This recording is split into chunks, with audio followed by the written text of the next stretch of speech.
I believe that from a very early age, particularly through primary school, teachers were very aware of some of the home life that I was exhibiting at school, some of the odd behaviours that I was using at school. They were very aware of the family situation. A lot of neighbours knew what was going on. Family members all knew what was going on, but nobody did anything.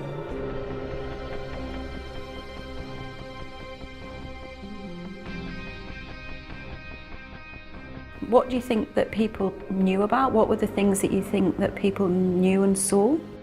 I think there were many red flags, particularly when I went to high school. I was constantly crying when I was at primary school. In my late primary school years, I started self-harming, which led right up until a few years ago when I stopped. And I would eat my lunch in the toilet. I spent a lot of time being isolated. I didn't have any friends. I never, ever in my whole teenage life ever take a jersey off. I never brushed my hair. I used to sleep with my clothes on. People knew this about me.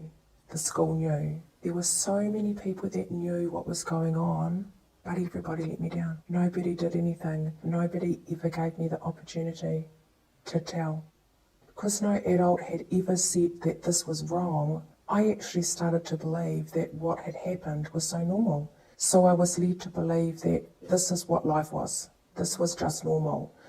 It was what I only ever thought I was destined for, just to be a dumping ground for other people.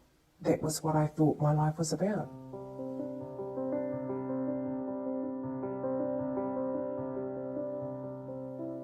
I'll never forget that day when I went to the police station, because I still felt that I had done something terribly wrong. I felt that it was all my fault.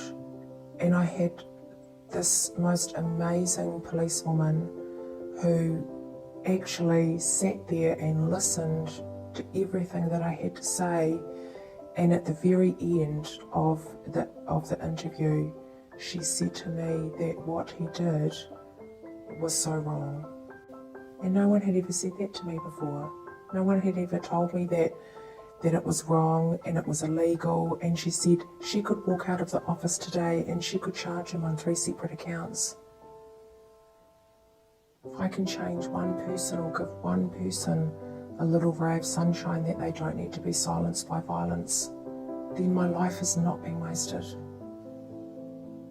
They need to stop looking at what's happening. They need to go beyond their mind and start asking questions in their own mind. Why are they exhibiting these behaviours? Why is she like that? Because it's only when you ask why, you're only ever going to get the answer. So Sarah, looking back on your life now and thinking about people who could come to the seminars or do the e-learning course, what do you think are the messages that those people could hear that could have helped you in that situation, that could have empowered them to actually help a child like you? I think that they would have been handed the tools, and they would have some knowledge of what to do, who to talk to, who to ring. And I think most of all, probably one of the key things is that they would have known that they didn't need to have the whole puzzle piece. Because you don't know how many other people have maybe rung the same agency that you've just rung. Your piece of the puzzle could be so crucially important. So don't ever think that what you're ringing up about, you feel that it's just silly, because at the end of the day, it is the crucialest piece of jigsaw puzzle that one agency can have to save a life. It has taken a huge toll on my life to get where I am today, but I never gave up.